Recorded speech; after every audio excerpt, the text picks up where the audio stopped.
영국 임페리얼 칼리지 런던, 케임브리지 대학교, 옥스퍼드 대학교, 토론토 대학교 소속 전문가로 구성된 합동 연구팀에서 2023년 5월에 발표한 The Course of Recursion, Training on Generated Data Makes Model Forget 논문 리뷰 시작하겠습니다. 논문에서는 모델이 생성한 콘텐츠를 다시 학습에 사용하는 과정이 반복될 경우 점차 원본 데이터의 분포 꼬리 부분이 점차 사라지는 문제를 모델 콜랩스라는 현상으로 설명합니다. 본 발표에서는 모델 콜랩스에 대한 개념과 발생 과정을 직관적으로 설명하고 모델 붕괴와 관련 있는 두 가지 개념을 소개합니다. 이후 모델 콜랩스의 주요 원인과 보조 원인을 소개하고 이를 바탕으로 두 가지 예시 분포를 가정하여 모델 콜랩스가 발생하는 이론적 원리를 수학적으로 설명합니다. 이후 여러 생성 모델의 실제로 데이터 반복 재학습을 시도하면서 세대에 따른 데이터 변화를 평가하고 결론적으로 해당 현상의 위험성에 대해 소개한 뒤 마치도록 하겠습니다. 모델 콜랩스의 정의는 다음과 같습니다. 이전 세대의 생성 모델로부터 학습한 데이터를 사용해서 학습을 반복적으로 시도할 때 모델에서 발생하는 퇴화적인 과정을 말합니다. 이는 데이터에 존재하는 오류가 계속해서 누적되면서 다음 트레인셋을 오염시키기 때문에 발생합니다. 현재까지 GPT를 포함한 생성 모델들은 주로 인간이 생성한 텍스트로 훈련되었지만 앞으로는 바뀔 수 있습니다. 훈련 데이터가 웹에서 수집되는 미래의 모델은 불가피하게 이전 모델들에 의해 생성된 데이터가 삽입된 훈련 데이터로부터 학습하게 됩니다. 그림은 모델 붕괴를 발생시키기 위해 논문에서 설정한 프로세스를 도식화한 것입니다.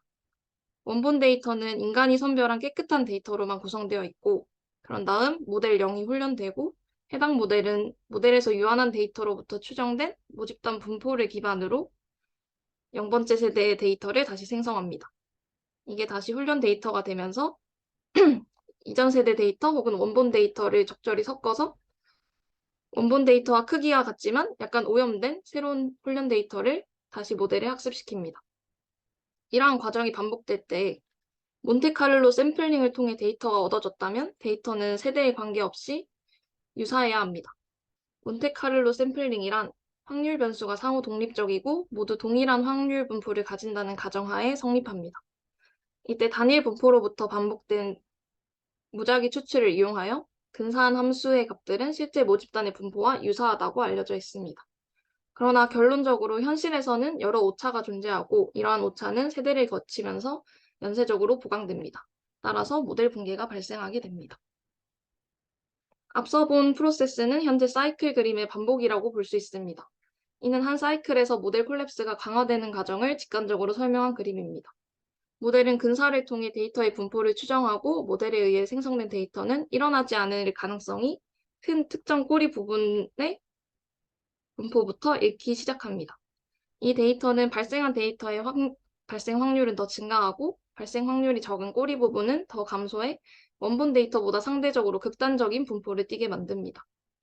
해당 데이터 분포를 추정한 모델은 유한한 데이터를 생성해내기 때문에 또다시 데이터의 분포는 모델이 추정한 분포보다 더 극단적인 분포로 나타나게 됩니다. 해당 과정의 원인과 증명에 앞서 이러한 모델 콜랩스와 유사한 두 가지 개념을 소개하도록 하겠습니다. 먼저, catastrophic forgetting이랑 continual learning입니다. 파괴적 망각이라고 불리는 이러한 개념은 어떤 태스크를 수행하는 모델을 활용해 다른 태스크를 학습시킬 때 모델이 기존 태스크에 대한 작업 수행 능력을 잃는 현상을 말합니다. 아래 그림에서 기존 데이터를 가장 잘 분류하기 위해 학습한 경계가 다른 태스크를 학습하는 과정에서 아무런 조치 없이 가중치가 업데이트되게 되면 새로 학습한 데이터가 갖고 있지 않지만 이전 작업에서는 갖고 있던 정보를 소실하게 될 수도 있습니다. 이러한 파괴적 망각은 데이터나 태스크가 시간에 따라 지속적으로 변화하는 컨티뉴얼 러닝에서 발생할 수 있습니다. 일반적으로 정규화나 데이터의 장기 의존성을 확보하는 등 이를 방지하는 다양한 방법론이 알려져 있습니다. 컨티뉴얼 러닝과 생성 데이터로부터의 학습 반복은 시간에 따라 데이터가 변화하고 과거 데이터를 망각한다는 점에서 유사하지만 모델 붕괴 과정에서는 학습 데이터가 새로운 정보를 담은 데이터가 아니고 원본 데이터로부터 출발한 서로 다른 세대의 모델에 의해 생성된 데이터이므로 파괴적 망각과는 차이가 있습니다. 다음으로는 적대적 공격 개념이 있습니다. 이는 다양한 종류로 구분할 수 있는데, 먼저 포이즈닝 어택은 모델의 학습 데이터에 악의적인 데이터를 주입하는 공격입니다. 아래 예시는 마이크로소프트에서 출시했던 인공지능 챗봇 테이의 트위터 게시물로 데이터에 포함된 악의적 정보를 여과 없이 학습해서 인종차별적인 발언을 담고 있습니다. 그에 반해 이베이전 어택은 입력 데이터에 맨눈으로 구별하기 힘든 노이즈를 추가해서 모델이 해당 입력 데이터를 입력했을 때 오분류를 하도록 속이는 공격 방식입니다.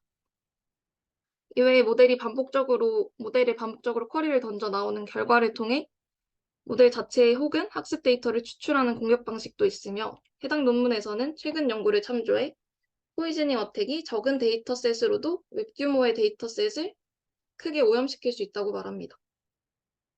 다음 그림은 두 가지 생성 모델의 학습 데이터에 포이즌 샘플 비중을 늘려 나감에 따라 공격 성공률의 추이가 변하는 것을 나타낸 것입니다.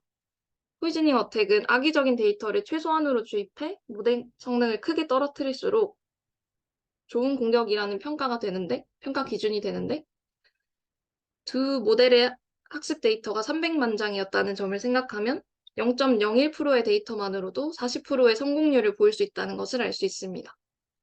별개로 이러한 공격은 제로샷 모델로 생성된 데이터에 대해 훨씬 취약하다는 것 또한 알 수 있습니다.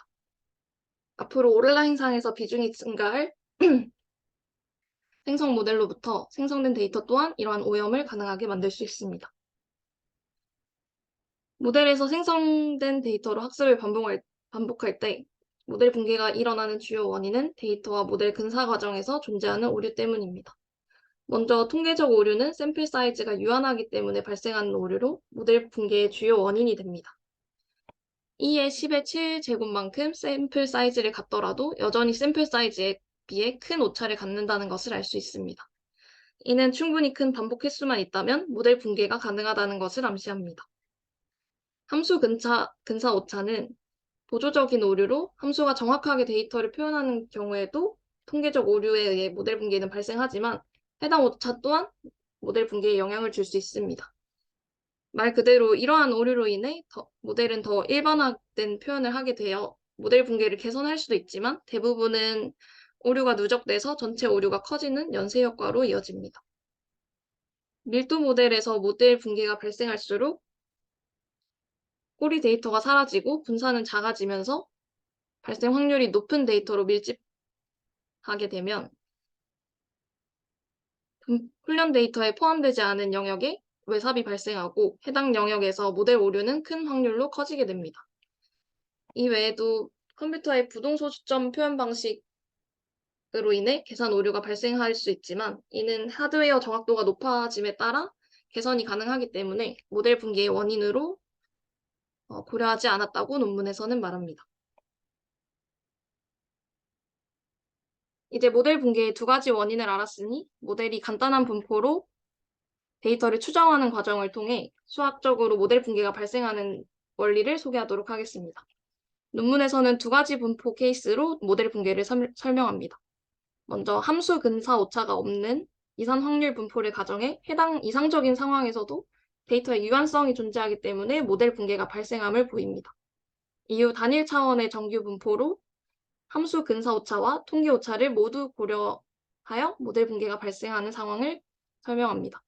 아래 그림은 반복을 무한하게 진행했을 때 그림과 같이 데이터의 분포가 점차 델타 함수의 형태를 띠게 된다는 결과를 보여주고 있습니다. 먼저 논문에서는 이산 분포에서 함수 근사 오차가 없다고 가정하기 위해 FP는 P 형태의 함수를 가정합니다. 이때 데이터의 확률 질량 함수에서 확률이 샘플 사이즈분의 1보다 작은 상태의 발생 빈도에 대한 기대값은 1보다 작다는 것을 알 수 있습니다. 따라서 모델이 생성한 M개의 데이터 분포에서 표준 조건부 확률에 따라 1-P의 확률로 해당 상태는 누락되게 됩니다. 이러한 과정이 반복될수록 아래 그림과 같이 분포의 꼬리 부분이 잘려나가 결국 하나의 값을 갖는 델타 함수의 형태로 정상 상태에 도달합니다. 모델은 이전 생성 데이터에만 영향을 받기 때문에 마코프 체인 형태를 하고 있다고 볼 수도 있습니다. 마코프 체인이란 마르코프 성질을 가진 이산 확률 과정을 뜻합니다. 여기서 마르코프 성질은 특정 상태의 확률은 오직 과거의 상태에 의존한다라는 것입니다. 예를 들어 오늘의 날씨가 맑다면 내일의 날씨는 맑을지 비가 내릴지 확률적으로 표현할 수 있습니다. 이는 특정 시점의 상태는 이전 시점의 상태에 상태 전이 행렬을 곱해 나타낼 수 있다는 것을 나타냅니다. 이때 상태 전이의 확률의 특성상 해당 경우에는 각 로우의 합이 1이 되게 되는데 이러한 성질로 인해 미래로 갈수록 상태 전이 행렬이 하나의 값의 수렴함을 알 수 있습니다. 이를 통해 마르코프 체인에서 무한히 시점을 확장하면 하나의 상태로 흡수된다는 사실을 알 수 있는데 이러한 현상을 통해 모델 붕괴가 결국 델타 함수에 띄게 되는 결과를 설명할 수도 있습니다. 다음으로는 함수 근사 오차를 함께 고려하기 위해 단일 정규 분포를 가정합니다. 먼저 노테이션으로는 다음과 같습니다. i번째로 생성된 데이터셋은 di, 해당 데이터셋의 각 데이터 확률 변수는 xij이고 샘플 사이즈는 mi입니다.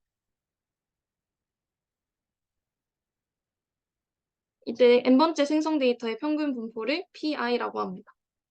f세타 함수를 통해 추정한 분포는 p세타 i 플러스 1이라고 하고 다음 데이터의 분포는 일반적으로 웹상에서 데이터를 크롤링한다면 초기 데이터의 분포와 이전 데이터의 분포, 추정한 데이터의 분포들의 가중합으로 데이터가 표현될 것입니다.